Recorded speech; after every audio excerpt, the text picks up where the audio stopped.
Hello everyone, welcome back to my channel. In this video I'm going to be sharing something that actually happened today. So I was driving around with my daughter and we were passing by this gas station, and you know how sometimes they'll have these semis there in the parking lot to like restock. So anyways, we saw this semi.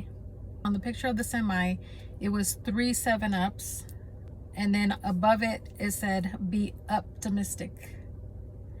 And I laughed a little bit and I looked at my daughter and I said, hey, look at that semi. It says, instead of being optimistic, it says be optimistic. And as I was speaking with her about it, all of a sudden the Lord was highlighting the 3 7s. So it was 3 7s, and then it said be optimistic. Okay, so as I was still driving, the Lord was still speaking to me. And, you know, was bringing me back to a conversation that I had with him in the past week or so. And, you know, I was telling the Lord, I was like, you know, Lord, I'm getting tired when it comes to waiting for these things. I know what you told me. I believe in the word that you spoke, but these things are taking a little bit too long, right? I've been waiting for a very long time for these things. And so what he was saying was, when he was showing me the semi, he was reminding me, it's like he was answering me, and he was saying to stay optimistic. Okay, and so optimistic, it means hopeful, but not just hopeful, but like confident. So what he's saying is stay hopeful and confident in what he has spoken. You know, because sometimes your pride can kind of pick up and say, you know what, Lord, let me help you in this area. If this is not going to work out, then let me go this way.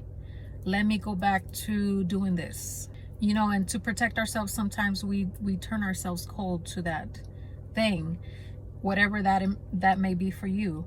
You know, if you've been waiting for a long time and you're starting to like give up, not on God, but on that thing. But God is saying, stay optimistic, stay optimistic. You know, if you've had other thoughts come into your head, say, you know, I'm gonna push this to the side and just go this route. You know, God, do you have a replacement? Do you have something else that it's not gonna take this long? But you know, sometimes there's these little delays are actually protection. You know, there's things that we don't know, that we don't see, that God is saying, you know, he's settling this matter, you know. And before your heart grows cold, before you don't want this promise anymore, it's like God is saying, no, hold on. He's saying, there's no replacement for this. This is what I have for you. What I said is what I said. It's going to happen. And then the 3 7s that I saw on the semi, it was, I mean, it was just like sticking out. And it reminded me of 2 things in the Bible.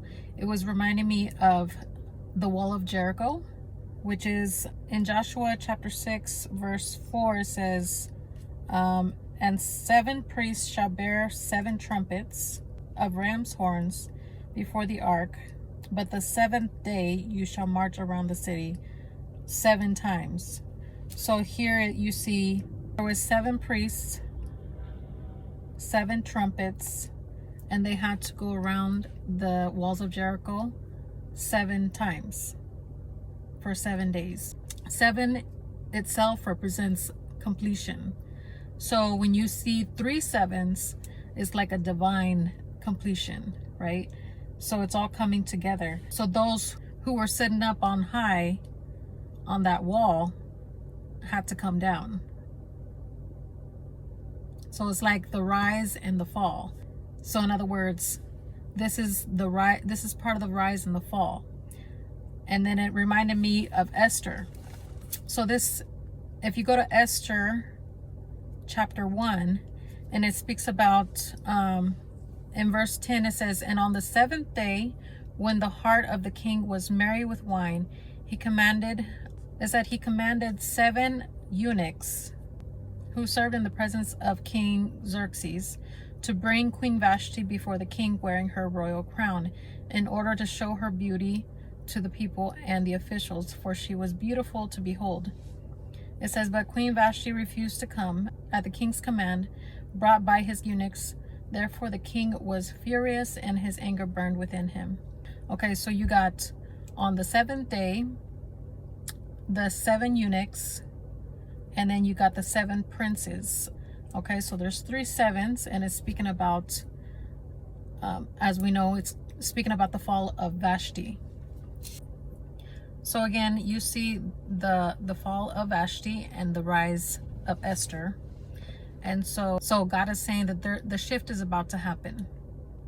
You know, when you see the number 7, it's completion. And then he's saying 7 up. So there's a rise. There's a fall and there's a rise. The shift is coming to place. The shift is happening. And he was saying, be optimistic. Be optimistic. So that means be hopeful, not just hopeful, but confident. Be confident in what he said he was going to do, because he is doing it. I thought that was so funny that when I saw that, you know, I was thinking, man, that's almost like a dad pun, you know.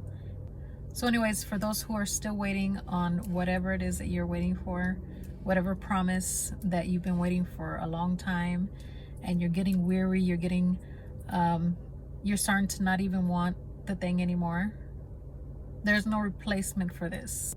So God is saying he is firm in this thing that he's told you he was going to do. So he was saying, be optimistic. Be optimistic. The shift is happening. So I pray that this word blessed you. If you do have a prayer request, I do have email. You can put all your information in there. Even if I do not respond, I will be praying for you. So again, I pray that this blessed you, and I will see you guys in the next video. God bless.